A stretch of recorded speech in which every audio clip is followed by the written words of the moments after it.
అత్తాకోడళ్ళు కూర్చొని మాట్లాడుకుంటే ఎక్కర్లేని మాటలన్నీ వస్తాయి.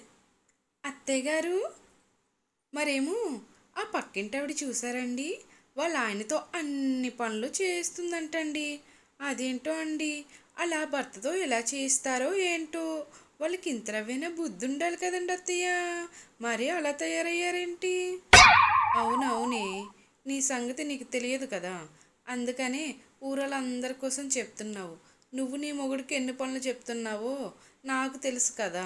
నేను బయట పెట్టలేదు కాబట్టి ఆ విషయం నీకు తెలియదు. అవునమ్మా, అలానే ఉంటుంది. మొగుళ్ళకి పనులు చెప్పడమే పని అయిపోయింది ఇప్పుడు వచ్చిన ఆడోళ్ళకి. ఈవిడేంటి ఇండైరెక్ట్గా నాకే అంటున్నట్టున్నారు? అవన్నీ నేను పట్టించుకుంటానే ఏంటి? అయినా అమ్మాయి, ఆ రోజుల్లో అయితే మా కాలంలో మేము మొగుళ్ళకి పనులు చెప్పమమ్మా. మా అమ్మ వాళ్ళు చెప్పేవారు కాదు, మేము చెప్పేవాళ్ళం కాదు. ఈరోజు ఆడవాళ్ళు ఉన్నారే, ఇంత కన్నారింటికాడ ఏ పని చేయనట్టు ఇక్కడికి వచ్చే చేస్తున్నట్టు బిల్డప్లు కొడతారమ్మా. ఏవండి, మీరు ఒక్కరే కూర్చున్నారేంటండి? నన్ను పిలిస్తే నేను వస్తాను కదండి. అలా ఒంటరిగా ఎందుకు కూర్చోవాలి? మీకు బోర్ కొడుతుంది కదా, నన్ను పిలిస్తే నేను వస్తాను కదండి. మీరు అలా ఒంటరిగా కూర్చోవడం ఎందుకు? టీయో కాఫీయో తాగుదామా అండి? వద్దు వద్దే, నాకు ఇప్పుడు టీ కానీ కాఫీ కానీ తాగాలని లేదు. నాకే తలనొప్పిగా ఉండి ఒక్కడనే కూర్చున్నాను నా మనశ్శాంతి కోసం. అందుకనే నేను నిన్ను కూడా పిలవలేదు. అయినా నాకు ఒక్కడుగా ఉండడమే మనశ్శాంతిగా ఉంది. అందుకనే నా చుట్టుపక్కల ఎవరూ ఉండకూడదని ఇక్కడికి వచ్చి కూర్చున్నాను. ఇప్పుడు నువ్వు వచ్చి కూర్చున్నావు నా ఎదురుగా, ఇంకంతే సంగతి. ఏం చెప్తాను, నా బతుకలుగైపోయింది. ఏం చేయలేను నేను ఈ జన్మకి. ఇంతేనే, నా బతుకు ఇంతే, నాకు అర్థమైపోయింది కదా. అయినా నేను పెళ్ళవ్వక ముందు కింగ్లా ఉండేవాడిని. పెళ్ళైన తర్వాత బొంగులా అయిపోయాను. నాకు ఇప్పుడు అయినా మీరు ఏం చేసేస్తున్నారనండి అంత ఇబ్బంది పడిపోతున్నారు? నేనే కదండి అన్నీ చేసుకుంటున్నాను. కనీసం ఇక్కడ పుల్ల తీసి అక్కడికి వేయరు. అలాంటిది మీరే ఎన్ని కవర్లు ఆడుతుంటే చేసిన మగోళ్ళు ఏమైపోవాలో. ఆ పక్కింటోళ్ళు చూడండి ఎలాగ అలా ఆవిడికి సాయం చేస్తున్నారో ఒకసారి చూసి నేర్చుకోండి. ఆవిడికి ఒక్క పని కూడా చేయనివ్వడు అతను. అలా ఉండాలి మొగుడంటే. మీరు ఉన్నారు, ఏదో ఇంత పని చెప్తేనే ఓయ్ అమ్మా అని ఫీల్ అయిపోతారు. మరి ఇలాగైతే ఎలాగండి? అవునే, నాకు డౌట్ గాని, మీ ఆడవాళ్ళు పుట్టిన నుంచి ఇంతేనా, లేకపోతే పుట్టాక ఈ మాటలు వస్తాయా? కాదు అంటే పెళ్ళయ్యాక ఇవన్నీ నేర్చుకుంటారా మీరు? నాకు అదే అర్థం కాదు. ఒకసారి బుర్ర పిచ్చి చేసుకున్నా నాకు మీ ఆడవాళ్ళ బుద్ధి ఏమీ అర్థం కావడం లేదే. అయినా ఇంట్లో పనులన్నీ నేనే కదా చేస్తున్నాను.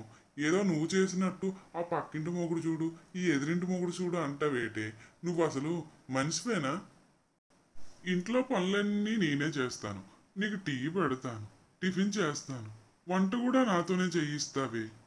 అలాంటిది ఇప్పుడు నన్ను పొగడకుండా ఆ ఎదురింటి ఎవడినో పొగుడుతావేంటే? నీకు ఇంతమైనా బుద్ధి ఉందా? కనీసం ఆ నోటికైనా సిగ్గుందా? ఎలా వస్తున్నాయి నీకు ఈ మాటలు? నేను మీ ఆడోళ్ళు చాలా గ్రేటే బాబు. పెళ్ళవగానే అన్ని మొగుడు కప్పు చెప్తారు.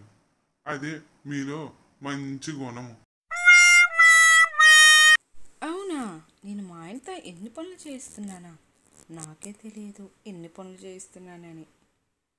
పోనీలేండి, మీరు ఎన్ని పనులు చేస్తున్నారని ఇంత బాధపడుతున్నారా? సరేలేండి అయితేను. ఇక నుంచి ఇక నుంచి పనుల సంగతి పక్కన పెడదాంలేండి. దేనికి ఇవన్నీ మాటలు ఇప్పుడు? తర్వాత సంగతి తర్వాత చూద్దాము. ఈరోజు ఈరోజు ఆయన అలా చేశారని చెప్పాను అంతే. అలా చెప్పడం కాదే, నా బాధను కొంచెమైనా అర్థం చేసుకోయే. నేను ఎంత బాధపడుతున్నాని, ఇంట్లో పని బయట పనులు చేసుకోలేకపోతున్నాని. నాకు చాలా ఇబ్బందిగా ఉంది. నా బాధను కొంచెమైనా అర్థం చేసుకోవే. నేను ఎందుకు చెప్తున్నానో అని.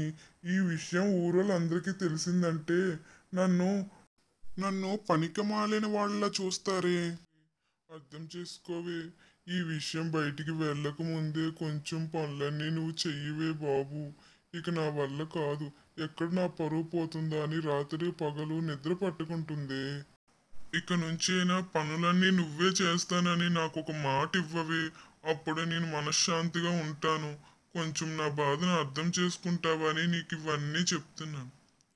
ఆ, ఇవన్నీ అర్థం చేసుకుంటే నేనే చేయాలి. అమ్మా, ఇవన్నీ నీకు చెప్పాను. నువ్వు తెలుసుకున్నావు కదా, నాకు అది చాలులే.